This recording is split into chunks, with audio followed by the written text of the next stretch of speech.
contaros parte de mi testimonio, de cómo yo viví un poco los años antes de irme de casa, antes de volver de forma definitiva, ¿vale? Hay algunos que me conocéis, pues, por mis padres, ¿no? Que sabéis que llevaban mucho tiempo orando pues, porque yo pudiera volver y tal. Y porque es que yo me fui cuando tenía 18 años, o sea, yo aproveché y dije, 18, mayoría de edad, pues ya está, vida nueva y vamos a empezar a hacer todo lo que yo creía que tenía que hacer. Pero bueno, quiero empezar a contaros un poco cómo empezó todo, ¿vale? Esta iglesia, al principio nos reuníamos en casas, nos reuníamos en la casa de Peque y Encarna. Éramos en esa época Peque, Encarna, su hijo mayor, José Miguel, Ana, una mujer de Baladre que falleció hace unos años, la madre de Peque, ya llevamos 5, los pastores que habían antes, Antonio y Beatriz, 7, mis padres, Mariluz y Benja, y yo. Ya está. Eso éramos la iglesia. Nos íbamos reuniendo en casas y poco a poco, pues, al final decidimos alquilar un local. En ese local, al poco tiempo, pues, Peque y Encarna dejaron de venir, también su madre, y ya nos quedamos Ana, los pastores, mis padres y yo. ¿Vale? Imaginaros un poco, si aquí hay veces que nos cuesta, porque yo os entiendo, ¿vale? Como jóvenes que mola pues hacer cosas, poder juntarte con gente que cree lo mismo que tú, que puede tener a lo mejor una expectativa de vida en cierto modo parecida, el verte solo, ¿vale? Y aquello a mí se me hacía duro, porque además pues, era todo gente mayor, o sea, muy mayor. La media de edad pasaba a los 45 o 50 años y estaba yo solo. Y yo sentía que ese no era mi sitio, porque es que no había nada que me interesara. Yo no había apostado por Dios ni nada y a mí la verdad es que me aburría todo. Y luego yo tenía un problema. Mira, yo voy a hablar yo cuando diga padres os voy a decir el nombre, ¿vale? Porque está Benjamín, por otro lado está Diego. No el cámara, ¿vale? Sino mi padre biológico, que se llamaba Diego. Él era adicto a las drogas y él desapareció de mi vida muy joven, o sea, cuando yo tenía 4 años o así. Yo me lo encontraba por la calle a lo mejor yendo él muy drogado, cosas, no sé, es que era un caso, la verdad. Fui a verlo a la cárcel y todo. Y luego estaba Benjamín, que él, cuando se juntó con mi madre, cuando ellos empezaron y se casaron, Benja no es la persona que hay hoy en día, ¿vale? Él era una persona que se apartó completamente de la iglesia le dio la espalda por juntarse con una divorciada que tenía un hijo, ex drogadicta, o sea, y hubo mucha gente que le dio la espalda. Y eso a él lo convirtió también en una persona con mucha ira. Y esa ira, en parte, muchas veces iba hacia mí, porque él y yo éramos completamente distintos. O sea, él y yo tenemos caracteres que somos la noche y el día en muchas cosas. O sea, nosotros vemos una mesa y él la vemos de colores distintos. Es una cosa así, Dios nos hace de una forma muy distinta unos a otros. Y yo con él crecí con muchos problemas. O sea, él y yo discutíamos lo que no está escrito. El hecho de que él estuviera apartado de Dios, pues no hacía más que no mejoraba las cosas. Porque una persona cuando está en Dios, además, vosotros lo habéis visto en vuestros padres o en la gente cercana que tenéis aquí, como una persona pelea algo con el tiempo y Dios va transformando su corazón. Dios va haciendo de él algo nuevo. Si eso desaparece, tenemos el mismo molde de la misma persona día tras día durante años. Si no coincides con esa persona, eso es terrible. Y yo crecí con el tiempo en la iglesia cuando era el bajito este pequeño que teníamos y ya os digo, me aburría completamente, no había nada que hacer. O sea, no habían reuniones de jóvenes porque no habían jóvenes, ¿sabes? O sea, no había ni escuela dominical porque yo era el niño, el joven y el adolescente, lo era todo. Luego ya pues llegó Ainhoa, pero Ainhoa era un bebé, o sea, tampoco se podía rascar más. Y yo con el tiempo pues crecí asqueado pues porque yo veía a mis amigos de clase que hacían cosas, empezaban a salir de fiesta, chicas, os hablo de mis amigos chicos, viciados a la videoconsola, y yo no tenía nada de eso, yo no entendía por qué, yo no entendía que mis padres querían lo mejor para mí porque ¿cómo van a querer? O sea, pues si me estoy aburriendo, esto no puede ser lo mejor para mí. Yo lo que quiero es divertirme. Y no entendía que un padre lo que tiene que hacer es proteger, aunque te duela, aunque te enfades con él, porque dices, ostras, es que a mí me gustaría poder hacer esto, ¿por qué no me deja? Una labor que tienen ellos es guardarnos de lo que hay fuera. Y en edades difíciles, en edades en las que uno está creciendo, que no entiende la vida realmente, porque empiezas a descubrirla con los años, es algo que te coge muy a contrapié. Y el caso es que yo llegué, yo me planté con 16, 17 años, en esa época ya estaba, era la mala leche encarnada yo en ese momento ya. Yo tenía un plan, que yo a los 18 años me iba a pirar de casa con mi padre, con Diego, ¿vale? Mis padres no lo sabían, pero yo me iba a pirar de casa. O sea, yo los iba a dejar tirados, además yo iba a coger y el día 18 cumpleaños, yo lo tenía hablado con mi padre, yo me iba a pirar. Bueno, pues cuando tenía yo 17 años, mi padre, que durante toda su vida había sido un drogadicto, que había estado en la cárcel por tráfico, por robo, por todo, que él ahora estaba en una comunidad de rehabilitación, estaba bien, estaba ayudando a gente que había vivido lo mismo que él, los estaba ayudando. De repente sale una piedra en la vesícula, se la raja y en una semana muere. De repente. O sea, el dolor de un padre muerto con los planes que yo tenía para mi vida, deshechos. Iba a tener que continuar en esa tortura que para mí era el seguir yendo a la iglesia, el seguir estando en casa, y no iba a cambiar. Y entonces yo busqué la forma, o sea, a mí en mi cabeza, los que me conocéis, es un hervidero muchas veces. O sea, yo estoy dándole vueltas a todo, Hilary me conoce bien, soy no manipulador, porque esa parte, gracias a Dios, la entregué, pero no paro de darle vueltas a las cosas, de buscar 50.000 soluciones, 50.000 caminos posibles para poder hacer algo. Y entonces, en ese momento, lo único que se me ocurrió fue el ejército. El ejército me iba a proporcionar casa, me iba a proporcionar sueldo, y lo que más me gustaba de todo era que me podía ir de casa de mis padres. Eso era un gozo tremendo. Además, sabía que el ejército, mis padres son contrarios no a la idea del ejército en sí, sino que una persona se meta, pues porque allí, os lo digo yo de verdad, allí hay cada uno de un padre y de una madre. O sea, se junta lo mejor de cada casa, está muchas veces allí reunido. Y hay gente muy válida y todo, pero por lo general, yo os lo digo que allí tela. De hecho, allí fue donde yo, por ejemplo, me enganché a la cocaína. O sea, pasé de ser un chaval que no la había probado en la vida a estar enganchado en cuestión de meses, ¿vale? También era pues mi forma de ser. Y entonces era eso, o sea, yo me iba a pirar a un sitio que a ellos los desagradaba completamente y iba a dejar de verlos. Y yo me fui, estuve en el ejército, aquello no salió tampoco muy bien, no era lo que yo esperaba, y entonces cogí y me volví para casa.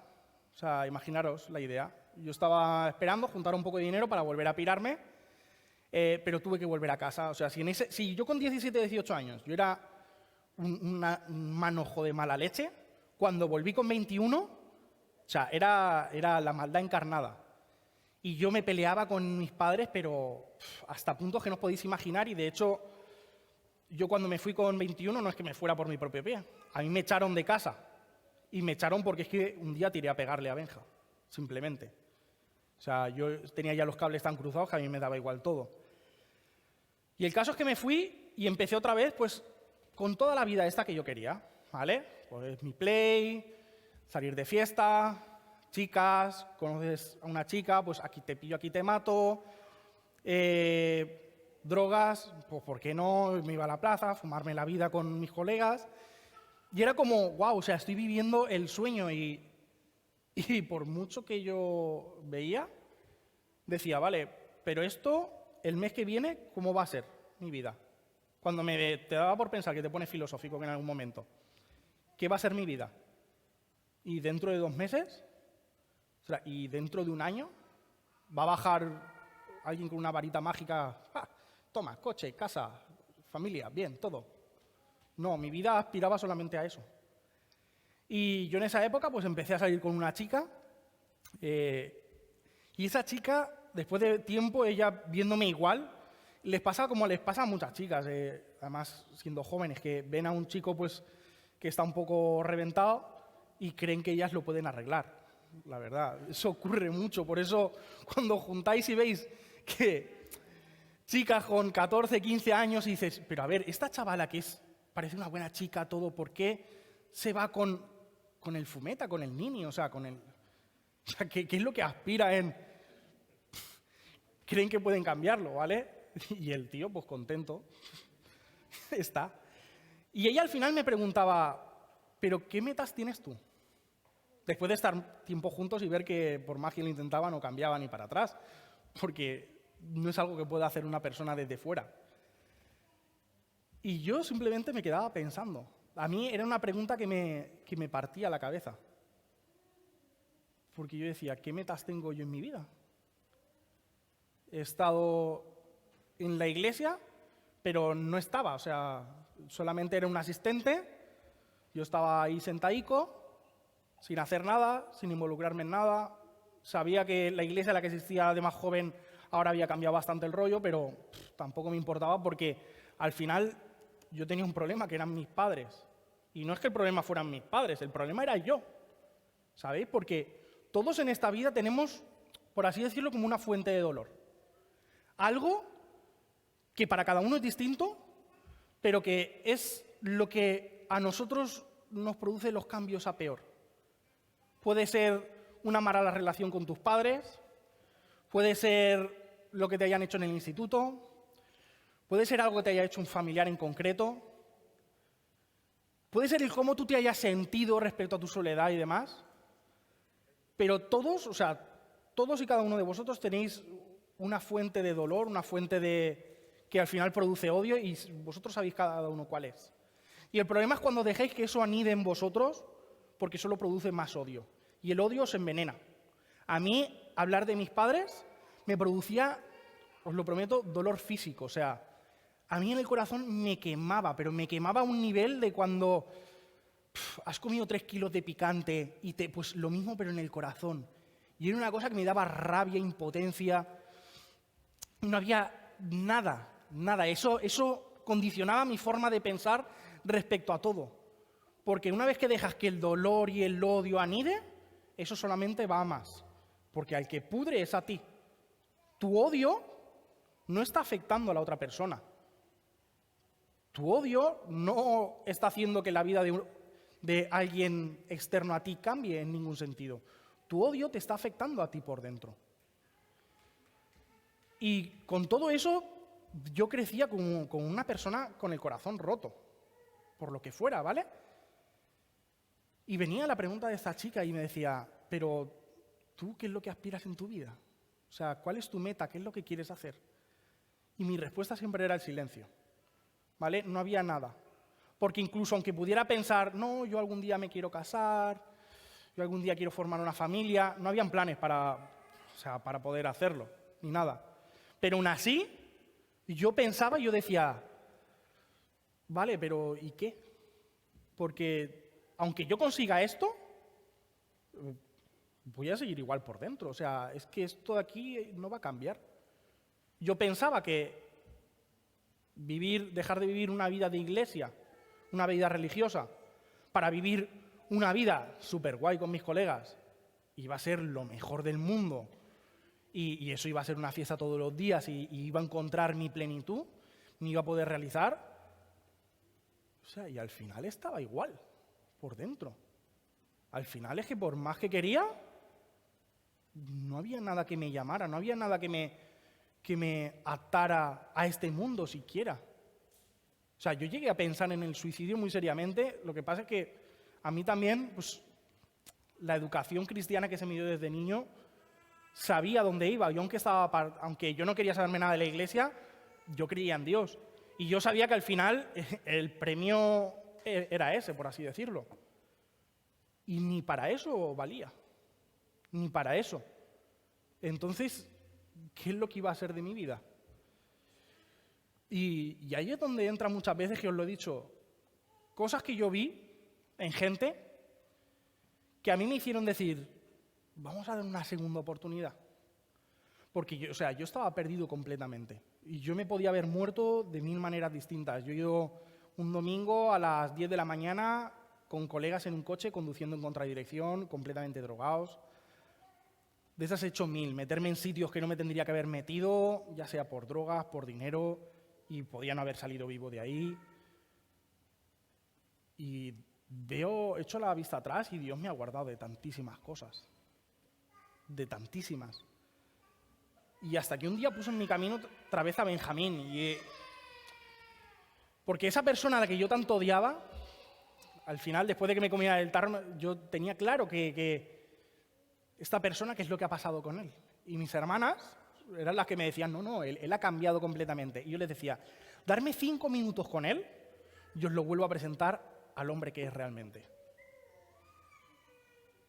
Porque el odio, el origen de todo mi odio era él. Y lo que yo producía en él. O sea, yo no estoy diciendo que yo fuera perfecto ni que él fuera perfecto. Éramos simplemente personas pues que no coincidíamos. Igual que te puede pasar a ti con tus padres, que te puede pasar con un colega tuyo. Es que puede ser. Y no ello tiene por qué llevar a que le desees lo peor a esa persona. Así que un día yo le permití venir a casa, a donde yo estaba viviendo. Y yo le eché todo en cara. O sea, cuando él iba a venir, yo estaba con el arsenal preparado. Yo sabía además lo que le tenía que decir para tocarle la moral a puntos insospechados. Y se lo solté todo a la cara, todo. Cosas que él me había negado, todo, el cómo yo me había sentido. Y él me rompió. O sea, lo aceptó y me pidió perdón. O sea, aquello me desconcertó completamente. Ahí fue cuando decidí el decir, bueno, vamos a darle una oportunidad. Y vi una persona de verdad transformada por Dios. De verdad, a un punto que no os podéis imaginar. Porque yo he visto su peor cara y yo he visto en la persona que lo ha transformado Dios. Yo dije, si él siendo como es, lo puede haber hecho. Yo cuando hablo muchas veces también llegué a la iglesia y vi gente que había sido transformada. Una de ellas, para mí lo más importante es él. Tenemos gente en la iglesia que ha sido traficante, que yo también lo había sido, que han hecho cosas muy malas, mucha agresividad, que han sembrado mucho el mal por ahí. Pero a mí una cosa que me sorprendía era él. Porque era una persona que había estudiado, que tenía su trabajo, que tenía su familia. Una persona que tú lo puedes ver desde fuera y dices, bueno, es que es una persona que ha hecho su vida y todo. Pero lo que pasa es que no te gusta lo que hay en él. Hay millones de personas así. Pero en cambio Dios lo había transformado también. O sea, ese Dios que yo creía que solo iba a por los drogadictos y la gente de mal vivir, también lo había buscado a él y lo había transformado y había hecho de él algo completamente nuevo. Y decidí darle esa oportunidad. Decidí simplemente venir a ver qué pasaba. ¿Vale? Y la gente pues ya súper contenta, pues porque yo no lo sabía, pero resulta que había gente que llevaba 7, 8, 10 años orando por mí. ¿Vale? Yo cuando me enteré me dio un poquito de cosa, pero vi gente nueva y empecé a ver simplemente cómo Dios me había estado guardando durante tantos años de todas las cosas malas que me podían haber pasado. En mi caso sé que me guardó. Hay gente que ha acabado con secuelas. Puede ser porque se han fastidiado el hígado, pueden ser pues, porque han tenido que ir a la cárcel para pagar por algo. Pueden ser 1000 cosas. Yo, por suerte, no quedé con muchas secuelas del pasado, por así decirlo. Pero sé de gente que se ha quedado directamente tolai, o sea, que la cabeza no les rige, aun a pesar de haberlo dejado todo. Y una cosa que tuve que hacer fue darme cuenta de que lo que yo había hecho estaba mal. Yo lo sabía porque al final siempre cuando salía, si has conocido a Dios y tal y después de repente sales, yo me encontraba a las 2 de la mañana completamente drogado en una discoteca, tal, y había algo dentro de mí que me reconcomía, que se juntaba con ¿y qué vas a hacer con tu vida? ¿Qué meta tienes? ¿Qué vas a hacer? Y lo único que pude ver fue que Dios me había estado esperando durante todo este tiempo. Que Dios empezó a restaurar mi vida a unos niveles, o sea, a una velocidad flipante. ¿Vale? Pasé de ser un nini, llegué, me di un trabajo sin yo buscarlo el día que yo decidí, y no estoy diciendo que eso tenga que pasar. Yo os estoy contando mi experiencia personal. Sin yo estar buscándolo, el día que yo decidí volver a mi casa y dejar todo el tema del tráfico, todo el tema de las drogas, todo, ese día a mí me llamaron para trabajar, sin yo buscarlo. Ese día yo ya fue cuando me decidí y dije, tengo que apostar por Dios. Y empezó a sanar muchísimas cosas y me di cuenta de cómo Él me había estado buscando. Que no se había olvidado de mí durante todo este tiempo y que mi vida podía tener un significado. El dolor no desapareció de la noche a la mañana, ¿vale? Yo tuve que pelear muchas cosas, pero lo primero que tuve que hacer fue perdonar. La sanidad, o sea, el cambio empezó por perdonar. Más que Dios me perdonara a mí, empezó por poder perdonar a la gente de fuera por lo que yo creía que me habían hecho, porque la deuda que yo creía que ellos tenían conmigo. No que la tuvieran, que podía tener más o menos razón, eso da igual, porque lo que importaba era que yo estaba dispuesto a perdonar eso también. Y es entonces cuando Dios puede empezar a sanar tu corazón. Cuando Dios coge y dice, vale, ahora que sabemos todo lo que está mal, ahora es cuando podemos empezar a trabajar, cuando de verdad estás dispuesto. Si estáis aquí, yo lo que os digo es que aprovechéis el tiempo. Aprovechad el tiempo aquí en la iglesia, tenéis gente a vuestro alrededor que os amamos, que estamos para ayudaros. Gente que hemos vivido a lo mejor lo que queréis vivir, otros por allí fuera. Y os digo yo que nada de lo que viváis, nada absolutamente, ni la emoción más fuerte se puede comparar a lo que yo estoy viviendo ahora mismo. El hecho de haber podido entregar todo lo que entregué, buscando esa libertad que yo creía que buscaba, yo me volví un esclavo. Yo quería dinero, trafiqué y me volví un esclavo del teléfono hasta el punto de odiarlo. Lo que era una fuente de ingresos era un tormento. Cada vez que mi teléfono sonaba, lo maldecía de todas las formas posibles. Las chicas, solo al final encontré problemas, porque intentaba buscar en alguien lo que yo no tenía. Y uno primero tiene que ser completo él mismo. Tú no puedes buscar eso de la media naranja, eso no existe. Eso viene de la época por si no sabía, de la época de los griegos, cuando decían que teníamos 2 cabezas, 4 brazos y 4 piernas y que los dioses nos dividieron. Entonces por eso estamos incompletos. Pero ninguno de nosotros está incompleto. Estamos heridos. Estamos con una falta de metas en nuestra vida. Pero cada uno de nosotros está completo. Y en Dios es donde tú puedes estar completo. En Dios es donde tú tienes un significado. Eres llamado hijo y Él te puede llevar a niveles que no lo puedes ni imaginar. Yo hace 6 años era una persona, 7 años, era una persona adicta, mentirosa, manipuladora, agresiva. Y hoy en día estoy a 3 meses de casarme con una mujer estupenda, tengo coche, tengo trabajo. Dios ha hecho de mí muchas cosas en lo material, pero lo más importante es lo que hizo aquí dentro al final. Porque me permitió perdonar. Y todo ese odio, toda esa ira, toda esa rabia, ese fuego que yo sentía, todo eso, puedo asegurar, desapareció. Sí, desapareció. De una forma que nadie es capaz de explicar. Pero comenzó por dar ese cambio. Si tú no apuestas, te vas a perder muchísimas cosas.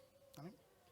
Así que hasta aquí es todo. Ahora subirá Antonio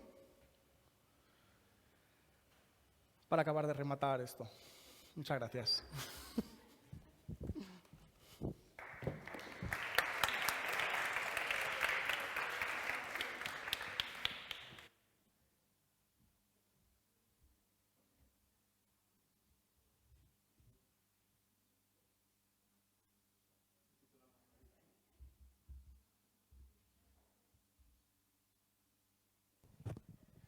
Pues nada, solo os voy a quitar una hora, ¿vale? No, tranquilo, Pablo, tranquilo. Unos minuticos.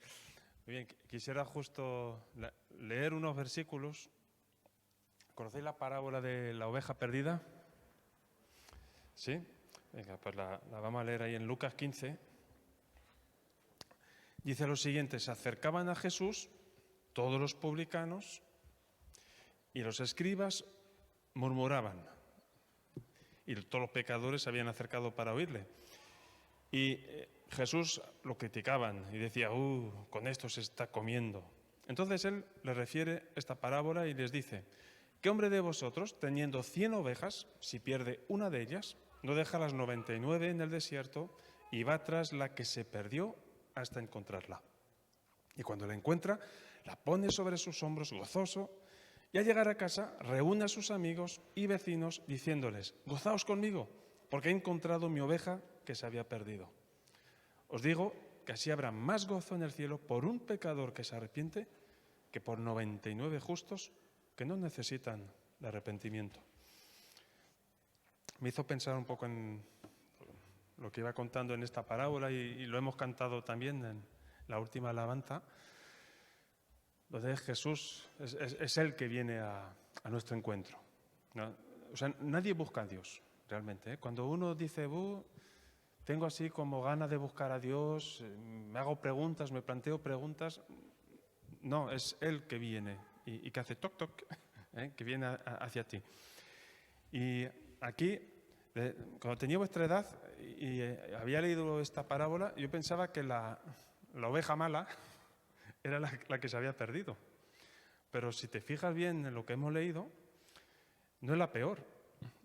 Las peores son las 99, porque representaba a los que se creían justos, a los que no necesitaban arrepentimiento. Pero la que se perdió era consciente de que se había perdido. Y representa a Jesús, ¿no? Que va a buscarla, ahí, donde esté. Entonces no hay sitio donde nos podamos esconder, ¿no? Fuera de la mirada de Dios. ¿Habéis perdido una vez algo que para vosotros era súper importante y que luego, pues cuando lo habéis encontrado, ¡wow!, súper contentos? ¿Nunca os ha pasado? Algo valioso. ¿Quién ha perdido algo súper importante y que en algún momento dado estabais panicando o entrado en pánico, en buen castellano? Pues a mí me pasó, ¿vale? En un principio de verano, hace unos años, había perdido la cartera y, madre mía, menudo, se me cayó el pelo. Bueno, la estaba buscando por todas partes y más que nada, no por la pasta, porque eso tampoco es que me sobrara mucho, pero empezar a pensar, renovar el DNI, anular las tarjetas de crédito, el SIP y toda la documentación que había dentro, pues era un mareo. Y era en pleno verano y llamando a los sitios, pues agosto es lo que tiene. No, está todo cerrado y con unos nervios, ¿sabes? Hasta que llegó ese día, un día de septiembre, que encontré ese monedero. ¡Wow! Y estaba pues sencillamente, ¿sabes? Esos teclados que tienes con esos ordenadores antiguos, que sacas el teclado hacia afuera. Había dejado el monedero ahí y cuando empujas el teclado, pues ya está ahí escondido. Quiere decir que todo el mes de agosto no toqué el ordenador, pero no, me había olvidado que había dejado ahí el monedero. Y cuando lo encontré, ¡wow! Digo, venga, fiesta. Estás súper contento. Y bueno, me dio a entender un poquito, solo vislumbrar un poquito lo de esta parábola. Una oveja que se había perdido. Una oveja que estaba bien en un principio. Y va Jesús y va a buscarla y sale a encontrarla. Y dice el texto que hemos leído que cuando la encuentra, ¡wow!, un gozo impresionante. La carga sobre sus hombros, ¿vale? Y esta es la imagen de Cristo, ¿no? Cuando fue en la cruz y cargó sobre él, sobre sus hombros, todos los pecados de la humanidad. Por ser hijo de Dios, él tuvo esa capacidad, su sangre tiene ese precio, ese valor de cargar con absolutamente todo, para que todo aquel que se acerca a él, todo aquel que reconozca que está perdido, pues pueda encontrar justamente esa salvación. Es impresionante. Estaban allí los 99 justos, los que se creían justos. El texto dice que ellos no necesitaban arrepentimiento, pero lo que quiere decir que ellos creían, como nos comentaba Israel, que no necesitaban arrepentimiento. Sé que uno que se cree bien, buena persona, aquí en el puerto hay mucho esa expresión, es que yo soy buena persona. Entonces, cuando no hay esa conciencia realmente de lo retorcido que uno es, de lo que hay dentro de uno, pues no hay esa búsqueda de Dios. Solo cuando uno está desesperado y es consciente de su realidad, es cuando sabe que necesita de Dios. Y es Él que viene a nuestro encuentro. ¿Vale? Así que, si aquí aún hay alguno que se cree guay, bien, que el día que se presente delante de Dios, en el más allá, puede decirle y argumentar, no, es que yo soy buena persona, no he matado a nadie, no he robado a nadie, yo me merezco el cielo. No te lo mereces, absolutamente nadie. Porque con que hayamos tenido un solo mal pensamiento, una sola mentira en toda nuestra vida, eso ya nos borra de nuestros derechos de poder ganarnos el cielo. El cielo es un regalo y ya está. Por eso Cristo pagó el precio, para que tú y yo podamos ir, porque alguien ha pagado el precio para que nosotros podamos llegar. Y cuando ya tenemos esa seguridad de que vamos a ir, somos todos ovejas experdidas que hemos sido encontrados. Así que gracias, Isra, por lo que has compartido. Y bueno, un anuncio, el sábado que viene, ¿vale? Vamos a cambiar un poco el horario, ¿vale? Vendremos media hora antes. Venimos a las 11, ¿vale? ¿Os acordáis que los años, cuando no había pandemia y etcétera, íbamos a los congresos, ¿no? A los congresos anuales ahí en Gandía. Comíamos como cerdícolas, el menú, ahí no había dieta que valiera. Pues bien, se hace el congreso el fin de semana que viene, viernes y sábado, pero por internet, ¿vale? Entonces, de toda España se van a ir conectando justamente a esos encuentros. Y va a haber una reunión para los jóvenes a través de internet, que va a empezar a las 11:20, 11:15. Entonces nos vamos a conectar, ¿vale? Y así pues estamos conectados con todos los demás puntos de España, ¿vale? Y esa será pues un poco nuestra reunión. Y ya que estamos en ese plan, pues hemos pensado que podríamos pasar un poco parte del día, traeros vuestros bocatas, ¿vale? Vuestro aperitivo, vuestra comida, y quedamos aquí, ¿vale? Y comemos algo y tal. Y bueno, tenemos futbolín, tenemos ping-pong y luego podemos estar jugando a algo durante la tarde. ¿Vale? Pues muy bien, pues muchas gracias a todos. Y por las redes, los que nos seguís, pues ya habéis oído, no hay caso imposible para Dios, ¿eh? Si tú crees que eres una situación muy complicada, humanamente es imposible arreglar a nadie, como dijo Israel, pero para Dios no hay absolutamente nada imposible. Él conoce lo más profundo de nuestro corazón, lo más retorcido de nuestro ser, y Él puede enderezar absolutamente todo y rescatar absolutamente a cualquier persona. Que Dios os bendiga a todos, gracias por seguirnos, y el sábado que viene pues estaremos incluso nosotros conectados a las redes. Que Dios os bendiga y hasta la próxima conexión, que será el miércoles, Dios mediante, a las 7 de la tarde.